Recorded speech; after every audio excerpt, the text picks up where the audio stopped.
Assalamu alaikum. How you doing? Alhamdulillah. Sheikh Ramadan and Sheikh Abdullah all traveling. So we had the privilege to hear the voice of Ustd Qur'an long time ago. Subhanahu wa ta'ala. He used to leave Salat in Epic back in 2012 and 13.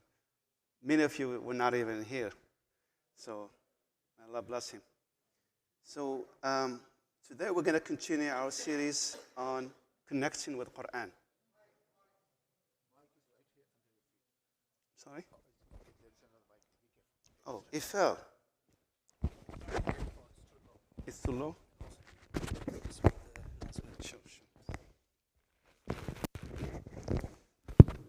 Sorry, just a quick Assalamu alaikum.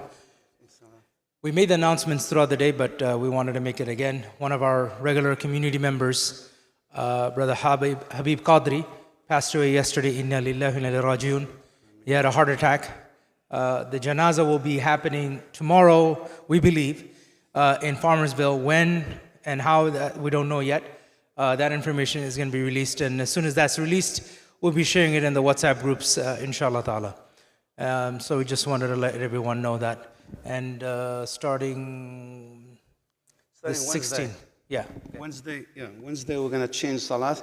We're going to give you extra 15 minutes to sleep in Fajr and 10 minutes in Isha. So Wednesday we'll announce that, inshallah. So, subhanAllah, I was thinking about the brother who just passed away. I don't know if this, I'm going to use this. And subhanAllah, how much work he's done for our religion. May Allah bless him and have mercy on him. So, my brothers and sisters, it's been almost 4.5 months since we left Ramadan. And believe it or not, this series, we've been discussing this for almost 4 months. How to connect to Qur'an. Because it is the word of Allah subhanahu wa ta'ala. How to connect, how do you establish that relationship with Qur'an? When you bring Qur'an, how do you enjoy reading it? How do you feel in it? How do you have that joy where you don't want to put it down? By the way, before I forgot, the brother asked me, Brother Danish, there will be a program about parenting starting next Saturday for 3 Saturdays after Dhuhr for 2 hours. Starting next Saturday, there will be a program about parenting for 3 consecutive Saturdays. Hope you join us. So back to my topic. What I was saying is, so far I've been discussing nothing but spiritual tadabbur. How to reflect, how to be influenced by Qur'an, how to love caring, how to love Kalamullah, how to make Qur'an shakes your heart, how to have that tazkiyah or the cleansing of the heart by reading Qur'an and so forth. This is all spiritual. And last week we did part A, which is dua. And we said when you read Qur'an, Ya Khwani, don't rush. If you come through passage of Jannah, for example, stop and make a dua and say, Ya Allah, make us among people of Jannah. When you come through people of hellfire or punishment, or like Ustd Ikram was reading some of the powerful verse about the hellfire. Inshallah, we will discuss that more. But when you come across that, say stop and say, Ya Allah, protect me from this hellfire. Don't make me among them. So Allah subhanahu wa ta'ala said, وَالَّذِينَ إِذَا ذُكِّرُوا بِآيَاتِ رَبِّهِمْ لَمْ يَخِرُّوا عَلَيْهَا صُمَّ وَعُمْيَانًا. He's talking about people, the slave, Ibad al-Rahman.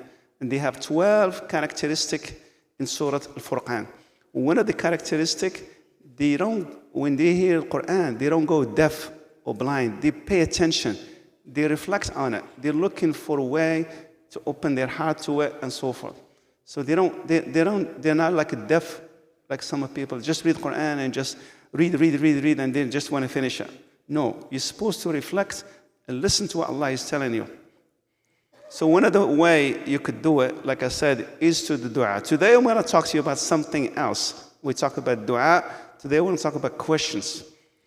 Listen to this. Allah subhanahu wa ta'ala said, أَمَّنْ خَلَقَ السَّمَاوَاتِ وَالْأَرْضِ وَأَنزَلَ لَكُم مِّنَ السَّمَاءِ مَاءً فَأَنبَتْنَا بِهِ حَدَائِقَ ذَاتَ بَهْجَةٍ مَا كَانَ لَكُمْ أَن تُنبِتُوا شَجَرَهَا أَإِلَٰهٌ مَّعَ اللَّهِ بَلْ هُمْ قَوْمٌ يَعْدِلُونَ Wow, what a beautiful, beautiful verse from Surah An-Naml. When Allah said, who created the heaven and earth and rained down from the sky for you? When you hear a question like that, stop. Don't rush, stop. And just ask yourself, Allah is telling me, He's asking me. He wanted me to respond. What am I supposed to say? You say, of course, Allah. Allah is the one who created. That's how you interact with Qur'an. You don't rush. You even ask questions, stop, and reflect on it. Because Allah wants you to think. He's asking you and I. And then the next verse, is there another God with Allah? أَإِلَهٌ مَعَ اللَّهِ Subhanahu wa ta'ala. So He's asking you and I, La ya Allah, you are the Ahad, you are the one. That's it. And it's almost like you're renewing your tawheed with Allah by reflecting Qur'an. You're renewing that tawheed, the powerful sentiment and aqidah with Allah subhanahu wa ta'ala. The next thing, you all heard this verse. At the end, Allah said, أَلَيْسَ اللَّهُ بِأَحْكِمِ الْحَاكِمِينَ He's asking you, أَلَيْسَ اللَّهُ بِأَحْكِمِ الْحَاكِمِينَ Is Allah not the wisest of the wise? What are you supposed to say? Who can tell me the response? Bala, right? I've never heard anybody saying Bala. You have to say Bala, ya akhwani. You should lower your voice, of course. Don't say it loud. Bala, of course. Allah is the wisest of the wise. He's asking you. He wants you to respond and confirm and affirm it yourself. That is the purpose of tadabbur. Next one. قل لمن ما في السماوات والأرض قل الله كتب على نفسه الرحمة لا يجمعنكم إلى يوم القيامة لا ريب فيه الذين خسروا أنفسهم فهم لا يؤمنون. When you hear the first question, say, to whom belong what is in heaven and earth? He's asking you and I, how are we supposed to respond? To Allah. To Allah, everything belongs to Him. He's the Rabb. And you're supposed to reflect on it and say, wow, this is how you're supposed to interact in التأثر والانفعال مع القرآن. And then Allah subhanahu wa ta'ala, He has inscribed for Himself a mercy. That means He is the most merciful. And so right after that He said, لَيَجْمَعَنَّكُمْ إِلَى يَوْمِ الْقِيَامَةِ لَا رَيْبَ فِيهِ That means you're going to need some mercy when you go to Yawm al-Qiyamah. Because that's where He's going to be using most of His mercy, subhanahu wa ta'ala. So this is how you reflect. All right. So we discussed some of the target area where you should reflect. We said if you come across the heaven, you should ask for heaven. If you come across hellfire, you should seek refuge from hellfire. If you come across the best characteristic of the best people that Allah loves, i.e. al-muttaqin, al-muhsinin, al-sabirin, all those characters that Allah loves, say, Ya Allah, make us among them. And if you come across people who Allah always displeased with, i.e. disbeliever, munafiqeen, al-mushrikeen, the loser, ignorance, you should say, Allah, don't make me among them. You see but how are you going to get there? You have to at least read the translation. And this is my humble recommendation. When you read Qur'an, trying to read it if you can, go to translation and come back and reflect. You're going to have a different experience with Qur'an. Here comes the question. I'm going to pass this. Here is a ruling. This is why today is going to be, this is the core discussion of my topic today, because I only have about 5 minutes. When you're supposed to do this, should you do this dua when you read in Qur'an? Are you allowed to do it during Salat? Are you allowed to do it behind Imam? Are you allowed to do it as Imam? Right? This is the fiqh rule. I'm going to share with you what is ulama says about this. All right. The first one. If you are reading it yourself, reading Qur'an, and you stop and you reflect and you make this dua when you answer these questions, right? And you say Subhanallah, you do any of these reflections, you are allowed to do in Qur'an. You're allowed to stop, read that, and continue. No disagreement among scholars. Here comes the disagreement. And of course, when you do nafila, like the qiyam al-layl, or you're doing salat by yourself, sunnah, any of this, there's no disagreement. Because there is hadith Hudayfa, which we discussed last week, how Rasul sallallahu alaihi wasallam, he read Surah Al-Baqarah, then he read Surah Al-Nisa and Ali Imran, and he was stopping, he was making this dua. And Hudayfa heard him saying this. He was making this reflection. He was answering the questions. He was saying, Ya Allah, don't make... Same thing that we're discussing now. Seeking refuge from hellfire, asking Allah subhanahu wa ta'ala to make him on Jannah. He was making tasbih. He was answering questions. This is why he was reading. So it's allowed to do it in nafilah. Okay, here comes the disagreements. Now, can you do it in obligatory salat? Can you do dua in obligatory salat or not?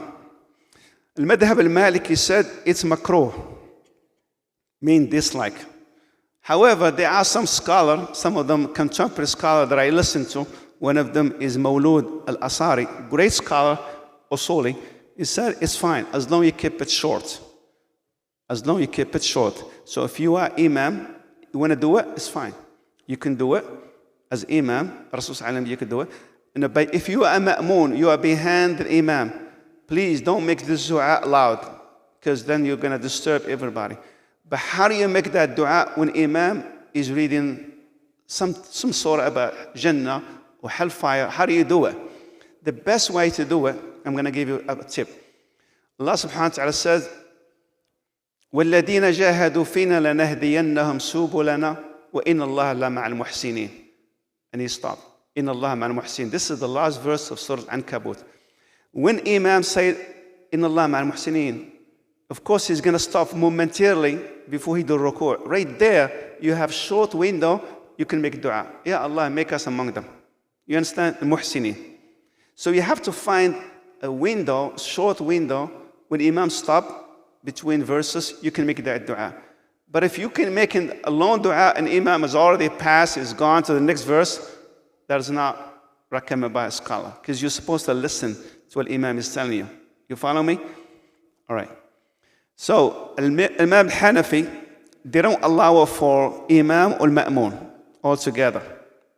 Because, again, they thinking if Imam say it's going to make Salat longer, Allahu Alam. But Imam Abu Hanifa generally very disliking anything that Ma'moon does.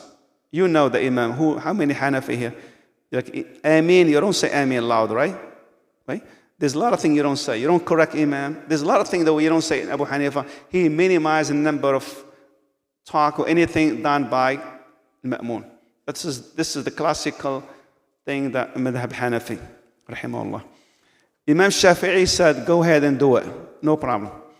And then you have Madhab Hanbali, which has different opinion. The great scholar like Ibn Baz, he won't allow it.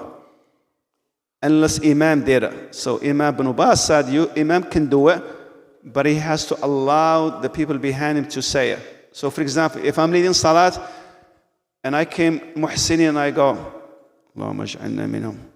Then people behind me, they can do that. So he's giving them chance to make that dua. But he does not like that unless Imam initiated. Many scholars like Ibn Utaymin, you all know him, he allowed that. There's a great scholar by the name Khamis, he allowed it. The point is this is the summary of everything. How are you supposed to do that dua if you are behind Imam, whether it is Salat al-Asr or Dhuhr or Taraweeh? How are you supposed to do it? You do it if Imam, you do it quickly. When you get to that phrase, you do it quickly and shorter, but without disturbing your listening. You understand? In other words, when Imam comes to a phrase like الَّذِينَ هُمْ فِي جَنَّاتِ النَّعِيمِ اللَّهُمَّ اجْعَلْنَا مِنْهُمْ. And then he goes quickly, make it quick, and so you can join the Imam in qira'at. You understand? This is one of the best way to do it. If you're by yourself, by the all means, take your time. You can do it in your own salat and your sunnah. Take your time and make that reflection, because I'm telling you, brothers and sisters, wallahi, when you do that reflection, you're going to have a different experience with Qur'an. It's a whole different aspect. It's not like just read. Trying to do that, and I gave you homework last week. I'm not going to quiz you.